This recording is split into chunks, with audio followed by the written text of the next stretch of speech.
it's not playing the song. Whatever. It's Wednesday Comics, and so as the thumbnail suggests, I'll be talking about Ghost Machine's Geiger, and then for the latter half, uh, I'll review the latest two episodes, episode 5 and 6 of Daredevil on DP. I assume the sound works. Let's see if I can hear this. Man, none of it works. Holy. There it goes. All right. So I guess I just played the theme song 3 different times. Man.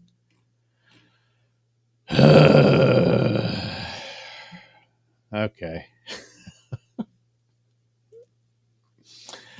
So here we are. There's the two, I think the latest issues. I might still be behind, and 13's already out of this. And this is from Jeff Johns' Ghost Machine imprint, distributed really by, well, what do you call Image Comics. And I think it's the best title.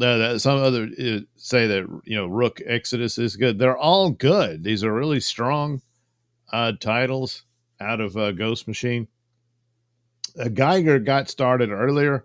I really didn't get into those, so the relaunch of it under this banner is when I got into it. And it's I don't know. It just keeps providing more to it. It feels like it's going somewhere. It has the elements of a superhero type thing, but it's set in this post-apocalyptic world. It's a shared universe now. The other titles fit into it with Red Coat. And I don't think Rook Exodus does fit into it. But all the while, I'm looking for the other person who's afflicted with the same radioactive condition that Geiger is. And lo and behold, it's a sexy girl. And they meet her, and there's flashbacks and whatnot. And but just the art of Gary Frank is, of course, and that's another element. Is very similar to Mark Miller's approach to his comics. Of course, he's well, not probably. He's the better writer of the two, but Jeff Johns is really good. But they both, I guess, have the cash to afford the top-notch comic book artists at a time when the main publishers obviously cannot or just won't. So it all goes. It's their loss is the Independence Gang, and I'm sure there's other titles out there that I'm missing or whatnot. I'm guessing. But as far as the absolute best right now, it's Ghost Machine and Miller World, So, of course, she looks a lot better in the getup than he does. That's always the case. But here we go. There she is in all her glory. Yeah, that's nice. And then more of the backstory of another series that I think has already started. I haven't checked it out yet, but Junkyard Joe. And there's some elements there to his story and all that. It's multi-layered and whatnot. It is the post-apocalyptic environment after this nuclear war took place, which is all very mysterious. No one really, it's called the Unknown War. And that spans all the other titles. Eventually, Redcoat will be involved in that since he's immortal. He'll have his part in it as well. But still, I don't know. It's just Geiger appears to be the strongest title in my mind. So again, great art here, more flashbacks and whatnot, and him trying to learn to control the powers. And well, it probably doesn't work out all that great, but oh wow, look at that, huh? Surprise, he loses control. But all is not what it seems. Here's a little spoiler of how she looks fully powered. Again, much easier on the eyes than him. But great title, and a lot of a mixture of tragedy, of course, the credible interplay relationships of the characters, cute animals, cute robot, and also mystery. A lot of mysteries unfolded here, especially since it seems, at least most of them anyway, there may be a character here and there who understands what happened, and that sort of thing. But that all feeds into the overall power of the tale as it pursues it. And it's so far, there's no filler issues. There's nothing like that. There's nothing that seems like, well, I'm padding it out because I really don't know how or where to go, and I got to figure that out. And it seems really solid. And so 12 issues in and going strong. So do recommend the series overall. And I haven't been disappointed with any of the titles. I think there is this, I don't know, advertisement. Oh, well, here's a little thing on the back cover.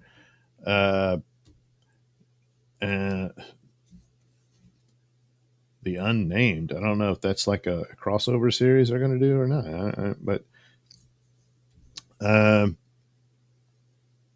okay, so I'm thinking this is how it's positioning it. So like Hyde Street is this.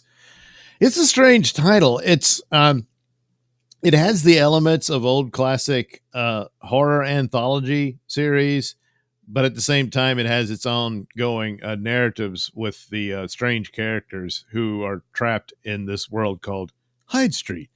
And it's a bit of Twilight Zone thrown into it, and people wander into it. So I'll keep an eye on that. This one, Rockefellers, I read the first one. It's all right, but I wasn't blown away by it. But it's a sort of time travel science fiction and akin to Fantastic Four, I'm thinking is where they're headed. Hornsby and Halo, haven't read it. Rook Exodus, and just the way they have it here, 4 universes visit the most. So it clarifies it here, I would think, that Geiger, Redcoat, and Junkyard Joe, they're in there. And Rook Exodus, theoretically, they could have said Rook Exodus was a part of this because it's so far into the future that, but would it seemingly mean it pretty irrelevant to even bother mentioning that because these guys are all gone, or who knows? I mean, Redcoat might still be around because, again, he's immortal. But it's really solid again. And of course, once again, the artwork, it doesn't get any better than that. So a lot of very good titles coming out of there for a Ghost Machine. So eventually, I'm going to have to get into the Junkyard Joe series, give that a shot. There's some more advertisement of it all. But the overall Ghost Machine imprint is what I was a bit confused at first.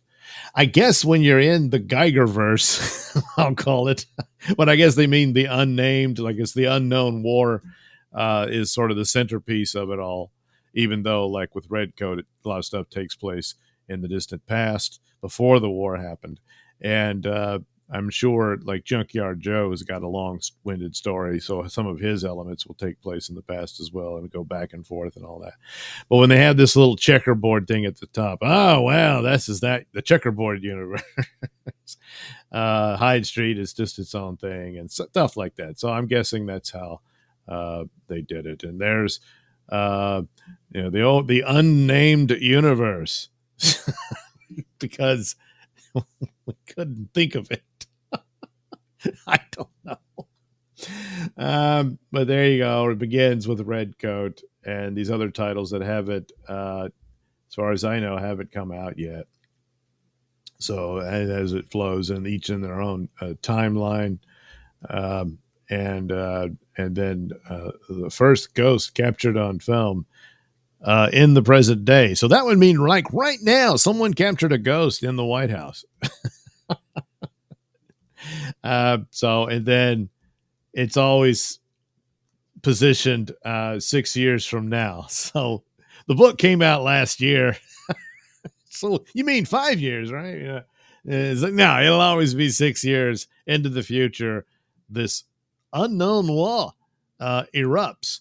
And even though it's 25 years later with Geiger and everything, uh, it's still unknown. But I suspect some people do know it. So if you're interested in comics and you're burned out on, what the big two, Marvel and DC, have done, although I would still, even at this point, argue that DC has the edge in quality. They've got Jeremy Adams is a pretty good writer, and he's done fairly well.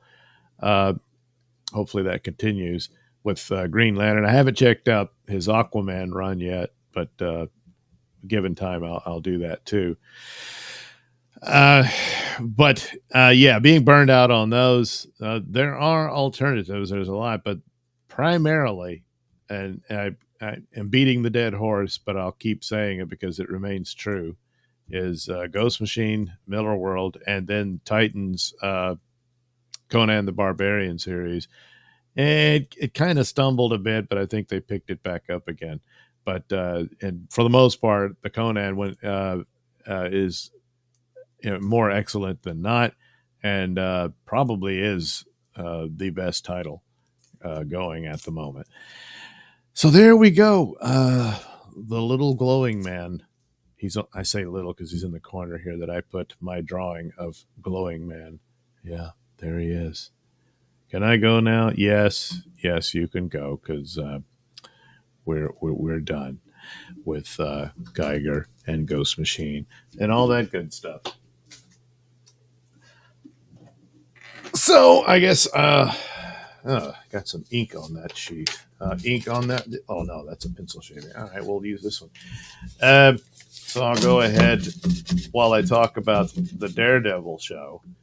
Granted, it's a TV show, not a comic book, so I haven't read the Daredevil comic in I don't know how long. And because, it's like everything else, Marvel and whatnot. It's just not that great. There he is. And I'll get into that too, because that's they keep having scenes where he does this. Spoiler: episode 6, he's finally put the suit back on. So it's a show called Daredevil, Born Again, of course. But Daredevil only briefly showed up in the first episode and shows up in episode 6.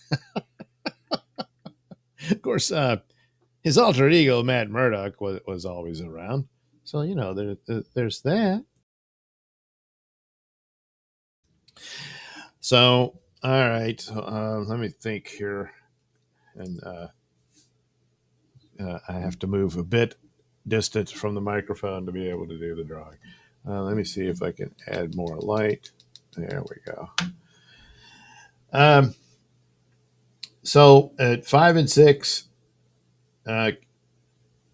came along. I'm loath to say dropped. It's one of those things, peeve of mine, when everyone jumps on a saying. I mean, it works as good as any, but still, no one cares. I'm not sure. I'm not sure why they are all at once like that, but I guess hurry up, get it out of there. The 5th episode is almost a filler episode, but not quite, because there's some action in it. He doesn't put the suit on, but there is some action. It's there's a bank robbery and that sort of thing. It's also the episode that has their link to Ms. Marvel. Ms. Marvel herself does not appear, but her father does. And I mean, it's just, but it fits in with the narrative of the story and as it unfolds. And for the most part, it's fine, but there's literally like product placement in it. for the Ms. Marvel thing. Now, as a side, as I reviewed the Ms. Marvel series, it's probably the best show uh, outside of probably Werewolf by Night. And I mean, it's kind of neck and neck with the Hawkeye show, which was another show I didn't really expect to like at all.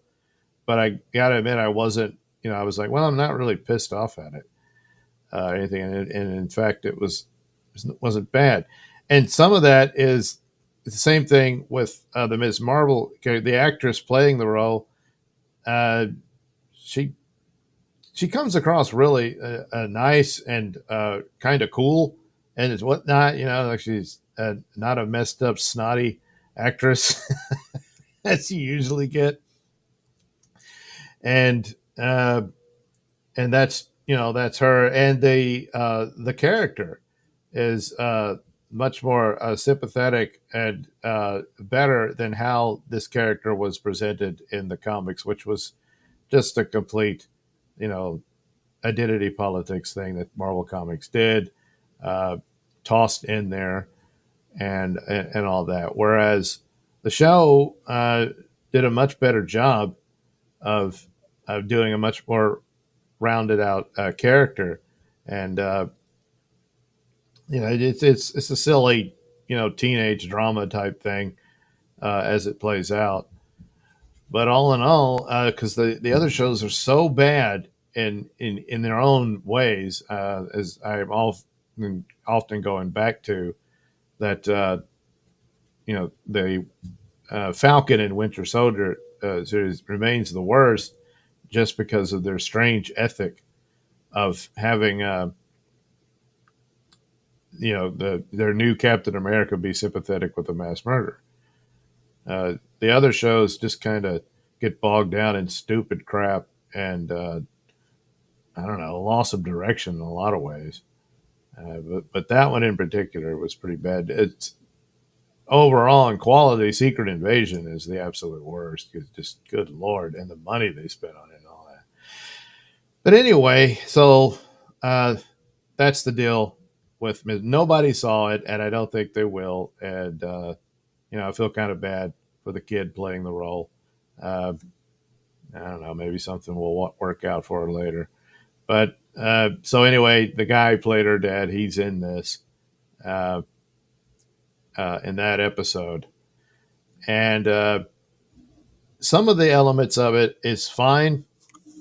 At the most of how it sort of drags is it's very formulaic in a lot of ways, and the dialogue could literally just be 1, 2, 3, 4, 5, 6, 7, 8, 9, 10, 11, 12.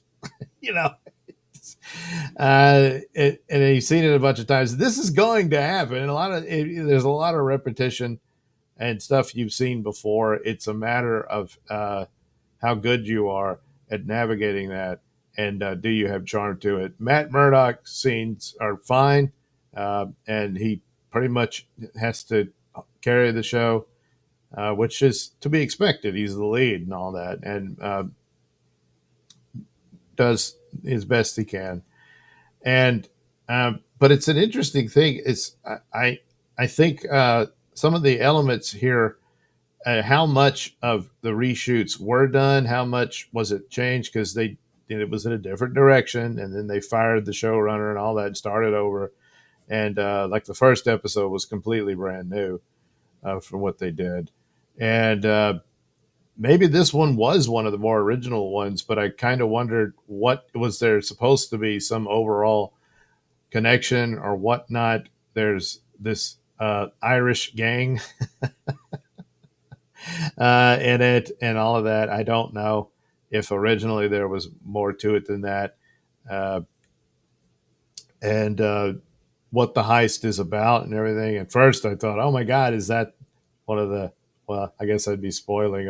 I guess it's just what they say it is and nothing else. But because I'm not going to spoil things, I'm just basically, yeah, there's a bank robbery situation. And, but for the most part, it's okay. I just, the downside of it, and there's some other characters who this would be a means by which to introduce them, and maybe some of these characters would show up again, but I probably not. I don't know, but that's how it kind of went with the emphasis on it, and to have scenes to cut to and that kind of thing. Um, but ultimately, they're the ones who ended up stuck with rather formulaic dialogue. So episode 6 is a lot better, not just because Daredevil actually shows up in it, although that's quite the plus. But this is another one where it's a little odd of how much of this is new or how much of it was the original story or what have you. Um, the references to Born Again, of course, references. No, geez, this looks like he's holding a banana or something. Good Lord. Oh boy, I screwed that up. Oh my God. Sorry, Daredevil. And but it's for both Matt Murdock and Wilson Fisk, uh, as they will both be born again as their former selves. Yeah.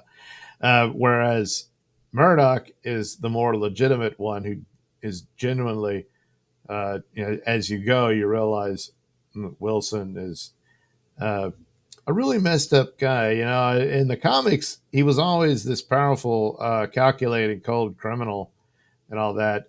I didn't really see him as having deep rooted psychoses or what have you. But that's pretty much how they've presented him. Problems, growing up as a kid, and that's the reasons behind him, and that's where they went. Uh, I mean, Vincent D'Onofrio does an interesting performance in that light, and they're pretty much staying with it as far as coming from Netflix into the MCU, and obviously he absolutely looks the part, even though he's lost a lot of weight since he did the show originally. But then I guess that sort of fits into the he's a new man and all that. Well, he really isn't.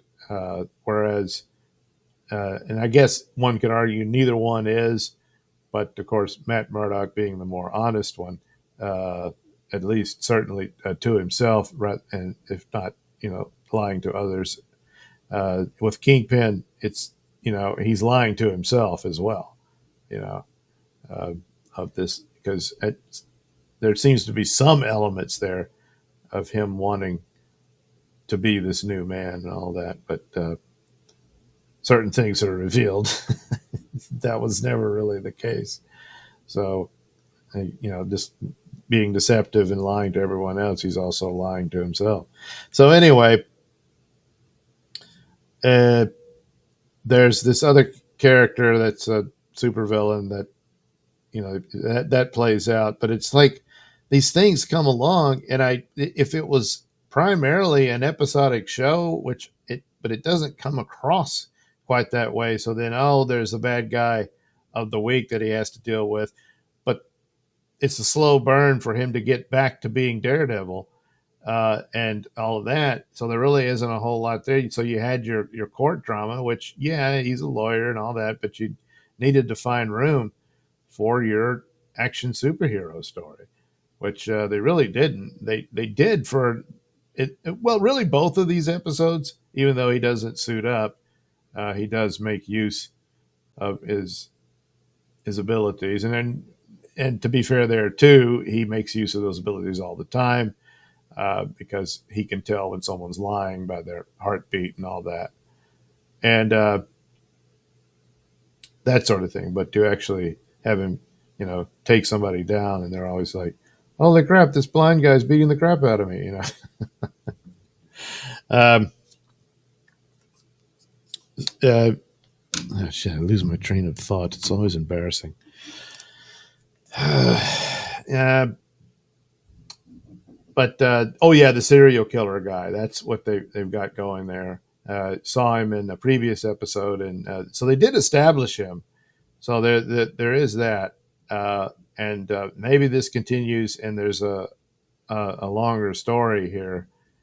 But and there was elements they were talking about in it that other things had been said before, and I don't know. I don't know that you really set that up. The corrupt cops thing takes a new turn here, uh, which was predictable, but at the same time, I would have thought it would have been better to go ahead and have these guys were established and the Kingpin knew who they were all along, and they've been kind of waiting for him to get his mojo back, and then that sort of thing, and then that's how it would unfold. But yeah, that's not what they did, but then again, it's like, well, what was the original story? How much did they have to scrap? And there's not enough time to pad it out to make it fit the new narrative or something of that nature. And now I got this drawing in the corner here. Well, golly, it should be more in the corner. Yeah, I don't know why it's like that. Anyway, and he said, there's too many scenes of him doing this. I mean, I know he's upset that he's giving in to his rage and more desire vengeance than justice and this sort of thing, and he's trying to change and not be a violent vigilante and whatnot, but he just can't help himself. And really, it's a good thing he did, because he's the only one who could have done the good deed he does in this episode, because it requires your radar sonar senses that the average idiot doesn't have. You got to have Daredevil for that. So, but they keep doing this. And that's another thing I don't know. It's like, well, they're kind of stuck with it, so they just leave it in there, even though they repeated it. And the thing of it at the opening is because of what happened with Foggy and everything. So he's all pissed and mad and screaming and hollering and all that. And then it's like every time. So then when he got in the fight with the corrupt police officers earlier, and then he's like, ah! But this one is like, hang on a minute, I gotta scream really loud. Ah! And then he goes back to fighting and stuff. Yeah, you might want to rein that in. Hopefully that might be but it isn't. I mean, whatever the big final battle for this season or whatever, he'll be doing that quite a bit. So it's not a complete failure, especially since, I mean, it is, because no one's watching it. That's a whole other story, really, because they didn't bother to even show up. So these are people who they don't know the problems with it, because they didn't watch it. They just decided, I'm done with Marvel, and I think that's going to portend quite a serious problem going forward for the movies and all that stuff. We shall see, but they're banking everything once again on Robert Downey Jr., and I don't know about that. It might not be the case. So anyway, once again, I lost my train of thought. Oh yeah, it's not all bad, and really, this episode I liked it for what it was. I just a little kind of lost and taken aback here and there about what is the point here, and that kind of thing. And heard stories that they want a season 2 to pick up on what happened to Foggy, and I'm like, see, it's like, because Foggy and that sort of thing sounds like that was something they tacked on. I mean, they did the episode. I don't know. I think originally the idea was just to mention he had died off camera. Oh, sorry, I spoiled that. By now, that he had died off camera. And like, that's not going to sit well,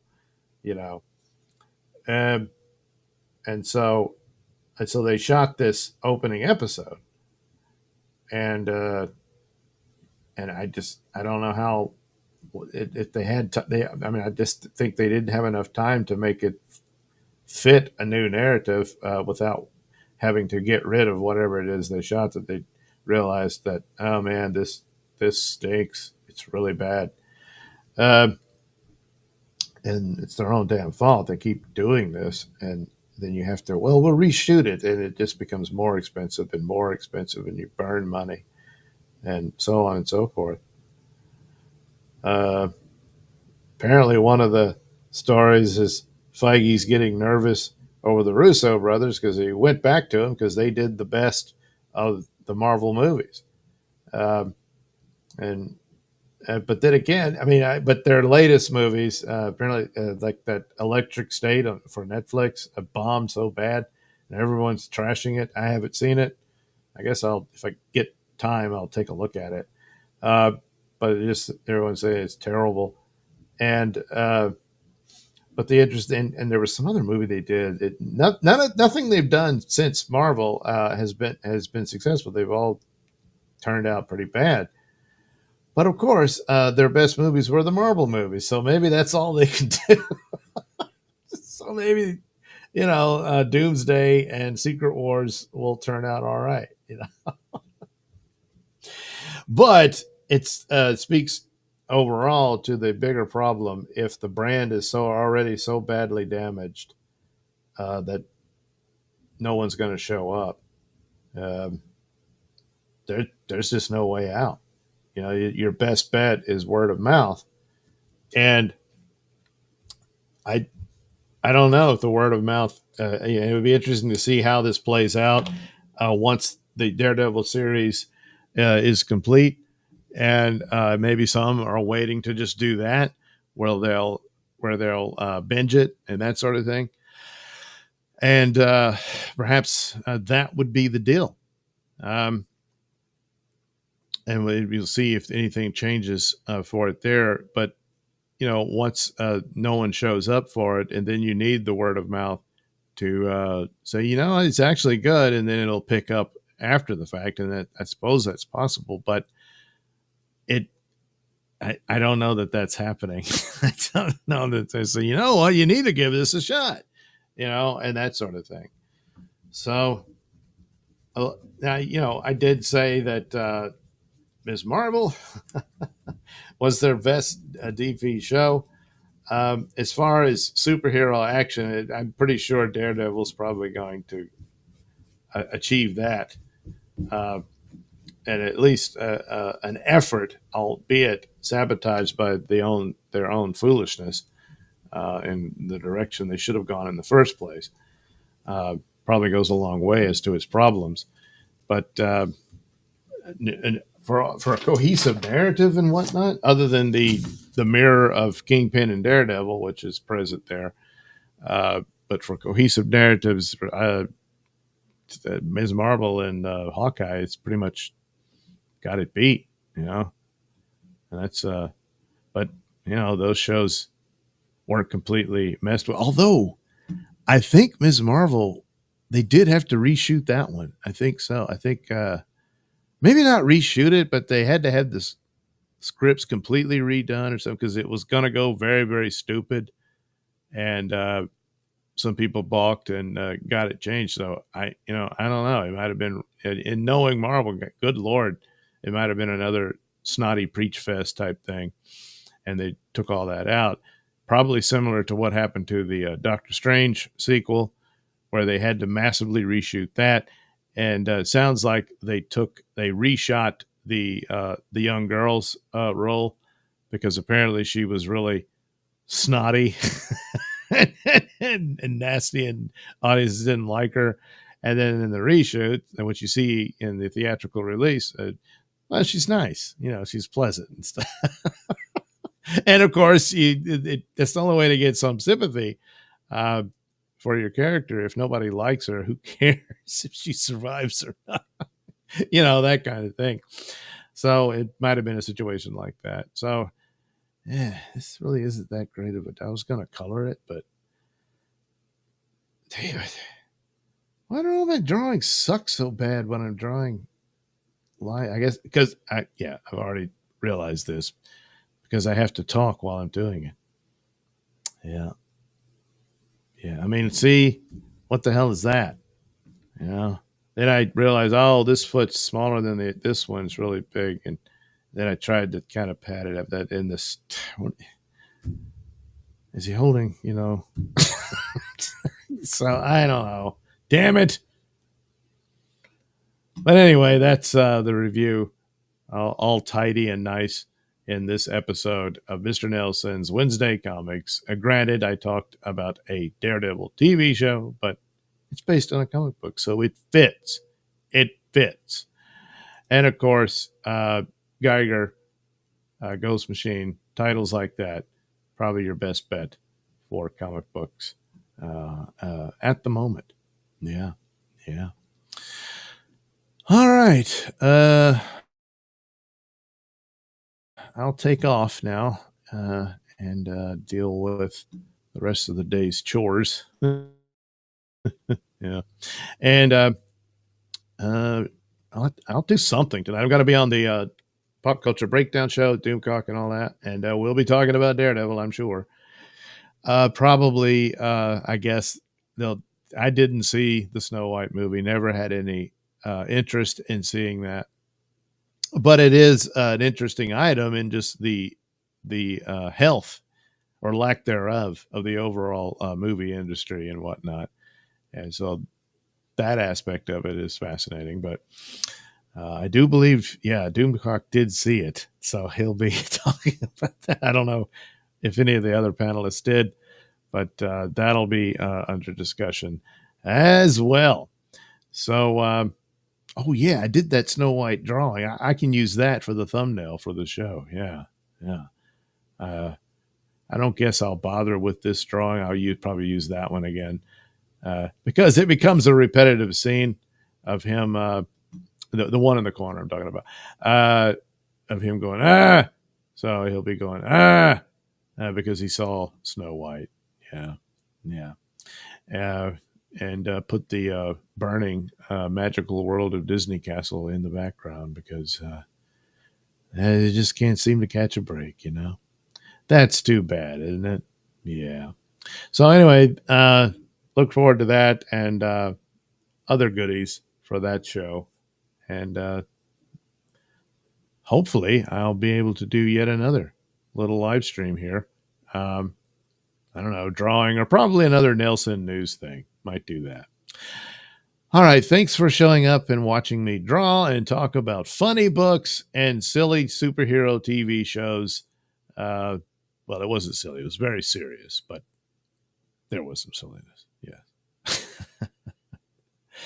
And we'll do it again soon. Have a good rest of your day.